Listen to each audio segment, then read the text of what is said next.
দর্শক আসসালামু আলাইকুম, আমি সাইফুল ইসলাম বাবুল। এই মুহূর্তে আমি আপনাদেরকে গ্রামের একটা বাজার, এই আসলে এই বাজারের ভিতরে আপনারা দেখেন এই মৌসুমে এই টাইমে কাঁঠালের আসলে সুযোগ বা কাঁঠাল বেচা কিনা হয় বাজারে।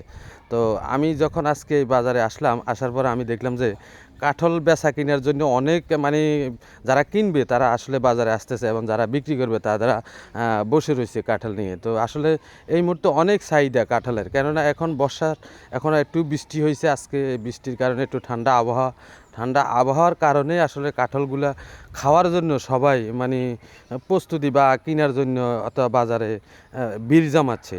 তো আমি যখন কাঁঠাল যারা বিক্রি করে তাদেরকে আমি বললাম যে আপনারা কত করে পিস বিক্রি করেন। তারা আমাকে বললো যে ভাই আমরা অত এক পিস অত চাহিদা অনুযায়ী বা পিস অনুযায়ী বা এই পিস কত টাকা বিক্রি করলে আমাদের পোষাবে ওই অনুযায়ী আমরা অত দাম চাই বা যারা কিনে তাদের কাছে অত বিক্রি করি।